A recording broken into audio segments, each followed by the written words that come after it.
Hi,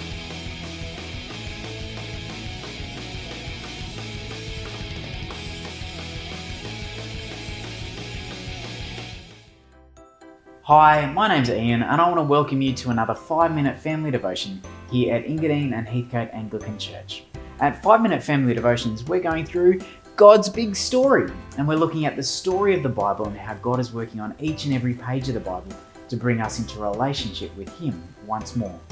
First of all, a big shout out to Steve, to Sarah, to Grace and to Faith who have been watching in at home. I'm so encouraged that you guys have been watching in and having fun while you're doing so. Make sure you keep it up. Why don't you send through a photo in the next coming days and we'll give you a shout out on the board too. Well, we learnt yesterday that God's people were back in the land after a time in exile.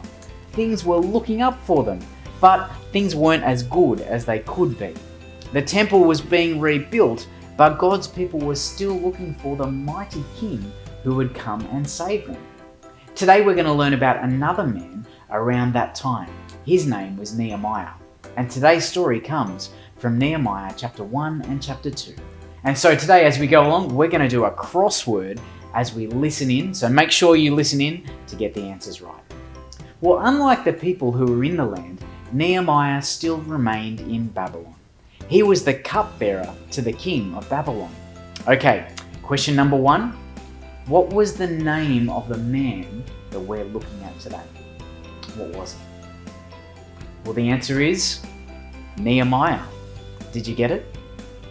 Well, one day, Nehemiah got some terrible news. One of his relatives from God's people came to him and told him terrible news about what was happening for God's people back in the land. Okay, question number 2. Nehemiah received some terrible what? Well, the answer is he received some terrible news. Did you get it? Well, Nehemiah was told that the walls of Jerusalem had been broken down and that the walls and the gate had even been burnt. Nehemiah was very, very sad when he heard about this. Okay, question number 3. What was broken down in Jerusalem? What is it? Well, the answer is the walls. As soon as Nehemiah heard this terrible news about the walls, he was tremendously sad. He stopped eating because he was very sad. And the best thing that he could do was... What do you think Nehemiah did straight away? Well, the answer is he prayed. He said, "Oh, sorry God that we didn't keep your covenant or love you as we should. We've acted very, very badly." He said, "Please hear my prayer, Lord, because of your covenant with us." Okay, the next question is, Nehemiah prayed because God's people didn't keep their what with God? What was it? Well, the answer is the covenant with God. Well, Nehemiah asked God to help him as he went before the king. And after Nehemiah finished praying, he went in before the king to give him his wine. The king looked at Nehemiah and noticed how he looked. The next question is, how do you think Nehemiah looked? Well, the answer is, he looked sad. The king said, "Nehemiah, why are you so sad?" Now, Nehemiah was very bold and he said, "I'm sad because the city of my homeland lies in ruin. The walls lie ruined. A fire has destroyed the gate and it is ruined." Okay, the next question. Nehemiah said the walls and the gate of the city were what? Well, the answer is they were ruined. Well, Nehemiah then asked the king, he said, "King, can I please go back to my city so that I can rebuild the gate and the walls?" He wanted to rebuild them back to how they should be. Okay, next question. What did Nehemiah want to do to the walls and to the gate? He wanted to what? Well, the answer is he wanted to rebuild them. Now, it's a very bold thing to be able to ask the king. I wonder what the king said. Now, that's the next question, isn't it? What did the king say to Nehemiah's request?